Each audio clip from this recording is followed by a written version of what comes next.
I shared a memo with my team this morning that I think hopefully will resonate with you as well. And it's essentially along these lines, which is businesses do not die of starvation, they die of bloating. Welcome back to another episode of Hashtag Winning. Uriel King, your CEO and founder of Healthpreneur. We help health practitioners build scalable coaching businesses online without the guesswork or the grind. And the reason I sold my previous online health business, which got to multiple seven figures, we helped 500,000 people. I was a New York Times bestselling author, did the whole circus act. The number one reason I sold that company was because of what I'm about to share with you here, was that it became so bloated. Imagine having like this, you don't feel good after you have a meal and you're really bloated, right? You're like all gassy and you're like, oh my God, my stomach hurts. Imagine building a business that feels like that all the time. And so that's why I sold the business. It was like fundamentally, I just wanted to get out of it. I didn't give a shit. I'm like, fire sale, let's go. So when I started Healthpreneur, I'm like, I'm gonna do the complete opposite of that. So as an example, in my previous business, we were launching new products and new offers every month. Try to keep up with that, okay? You guys know I'm a huge fan of focus, doing one thing extremely well, drilling deep as opposed to going horizontal. And that business was completely horizontal. It was like an inch deep and a mile wide. Healthpreneur is a mile deep and an inch wide. And that's why this business is a lot more enjoyable and obviously way more successful, at least the way I see it. So I shared a memo with my team this morning about one of our guiding principles. And that principle is more better than new. Now, this is not new. I believe Alex Tramosi may have talked about this, but this is a big premise for how we run our business, because what happens is, especially for people who have a lot of ideas, oh, we should do this, we should do this, we should do this. Cool, awesome. Those are all new. But the problem with new is that a lot of times new is chasing opportunities as opposed to solving problems and fixing constraints. The one way I lead my business more than anything else, and this is something that's shifted over the years, is I ruthlessly remind my team, my leadership team, I'm like, this is cool. What's the constraint this is solving? And is there already something we're doing that we can do more of or better at to solve that, as opposed to doing something new? Because something new means, it could be there's a new learning curve, there's new technology, there's new expenses, there's like all sorts of stuff that has to come into this. Or we could just do more of what we're already doing. So as an example, like with our Facebook ads, we spend, $300,000 to $400,000 a month right now. And we've kind of been at that level for a few months, and obviously we want to scale that. But the reality is, the reason we're not beyond that point at the moment is because we're not running enough ads. So this is the more. We're running a few, like a handful, but the reality is the more money you spend, the more aggressive you have to be with testing a lot of stuff. And it's very similar to sprinters. So if you think of Olympic sprinters, 100-meter dash, the amount of work that goes into becoming just a tiny bit faster is so much. If you took someone who is relatively out of shape and you had them run 100 meters sprint, they might do it in 16, 17 seconds, okay? Just by helping them with their technique, you could shave off 2 seconds, right?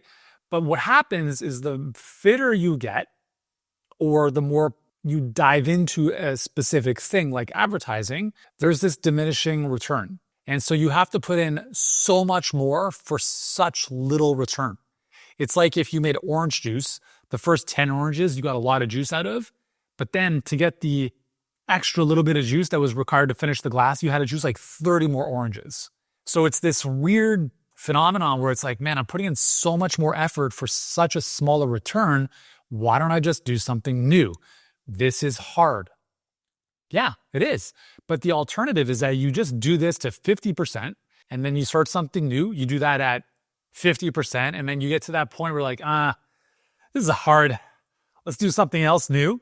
And then you get to 50% there, and you're like, this is hard. Let's go to something else new. And you just keep doing that. And that was my previous company. And I don't know, this might sound familiar for you as well. What I'm going to share is whatever you're doing, there's no, the grass isn't greener on the other side. There's shit everywhere, right? The grass that you think is greener on that other lawn, it's full of manure and it smells like shit, but you don't smell or see it until you're actually on the lawn. My suggestion to you is just stay on your side of the fence. Like, make the best fucking lawn you can with what you have. Fertilize it, water it, love on it. Okay. Spend all of your attention and focus on getting that thing better. So in the context of business, and for instance, with our ads, it's more hooks, more angles, more variations of the videos, more. Okay. And then from there, because we'll have such a bigger sample size of ads, we'll find those little nuances that are going to give us those exponential increases. Cool. All right. So once we have more done, then we move on to better. Before we do that, I'll use another example. So let's say you have an email list and I ask you, how many days per week are you emailing your list? Most people will say once. Good.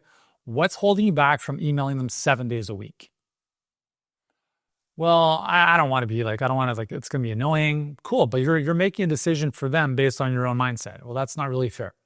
So I will tell you this, if you send more emails, you will make more money, period. That's the one truism I can tell you from being in business for 20 years.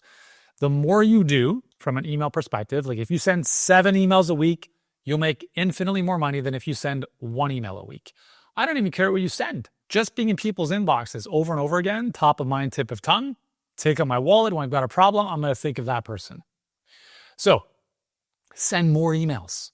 Okay, so that's the first piece. The second piece is better. So let's say you're sending emails and they're not performing. And this is a great example, actually. I was talking to a client yesterday and he's like, yeah, I'm doing this, this specific campaign and it's not really working. And I love when people say it's not working because right away I'm like, you have no idea. And that's why they come to us for coaching. So I'm like, okay, walk me, when you say it's not working, what do you mean exactly by that? And so he's running a 5-day, we'll call it the cash campaign. So a 5-day cash campaign, and he's running it to his email list. So I said, cool. So how big is the email list? It's like 700 people. All right, cool. So what's the open rate?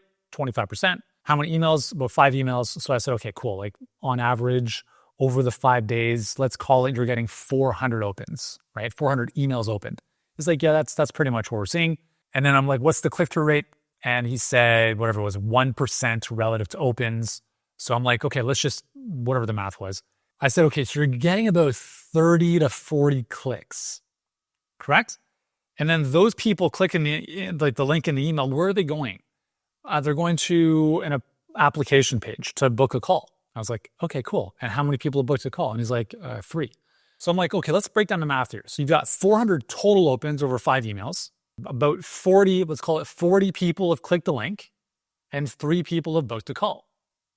And so that is about a 9% conversion rate. I'm like, that's pretty good, right? You had 40 people land on the page, 9% of them, which is roughly 3 people, booked a call. What were you expecting?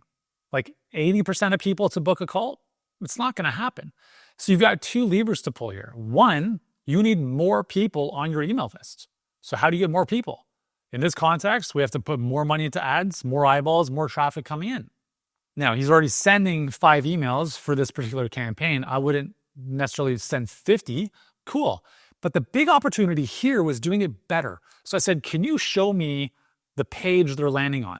And he pulls it up and right away I was like, oh, fuck. Okay, well, that explains a lot. And so I asked everyone on the call, we had about 38 people on the call. I said, hey guys, on a scale of 1 to 10, 10 being like, I know exactly what this is and I want it. 1 being like, I have no idea what this is. How would you rate this page? And the numbers came in and it was like 2, 3, 4. That's more or less where it was. So I said, listen, if 30 some odd people said this in the chat, who else do you think might be feeling the same way? Those 40-ish people that clicked on the link in the first place to go to that page from your email list.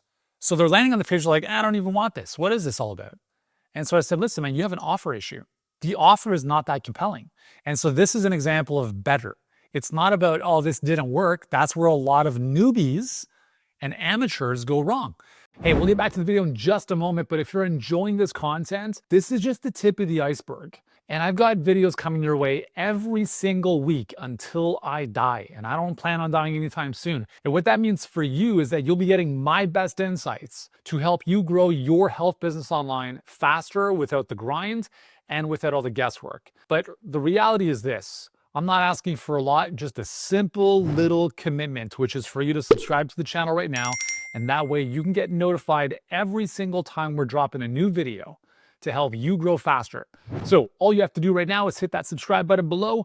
It will help me sleep a lot better at night. But more importantly for you, it'll help you build your dream a lot faster. So go ahead, subscribe, and we'll get back to the show. You see, amateurs complain and pros train. In this context, pros train on messaging and understanding how to package what they do in such a way that is clear, compelling, and different.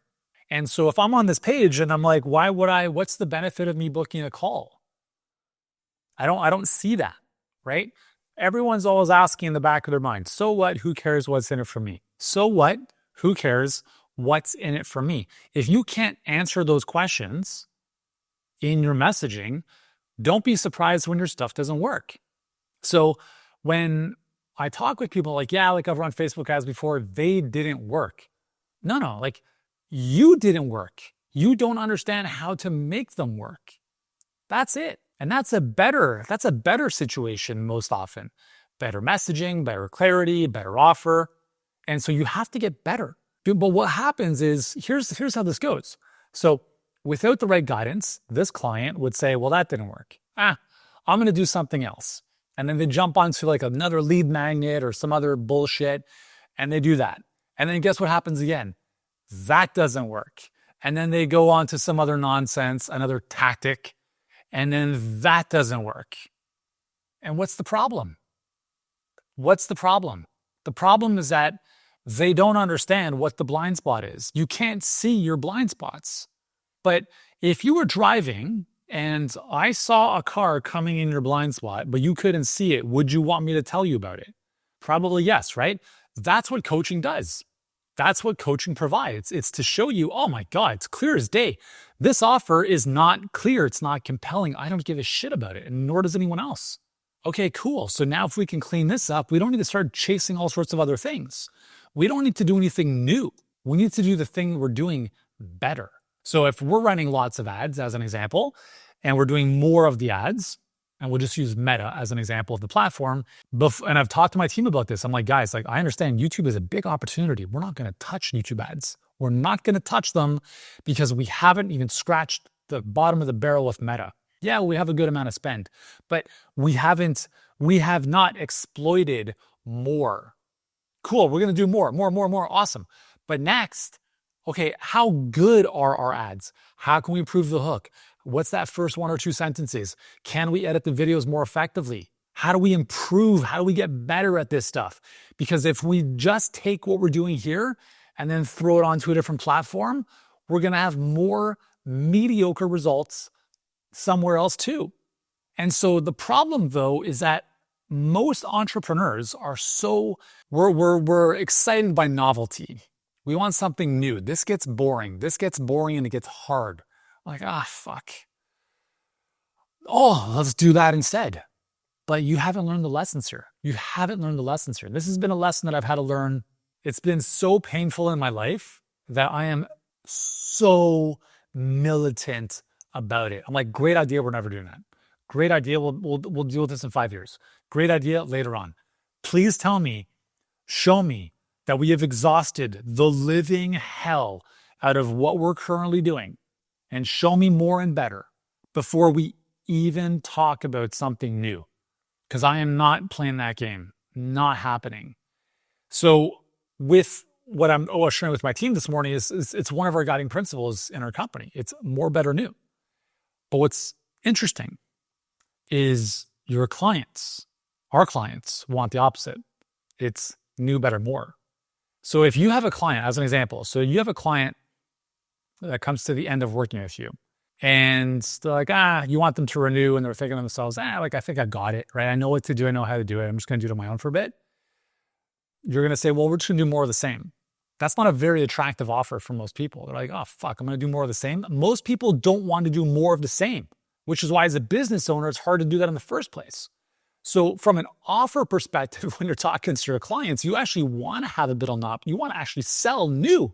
It's like, cool, when you renew or up level into this new program, you're going to get this new thing. New, shiny, cool, awesome, it's different.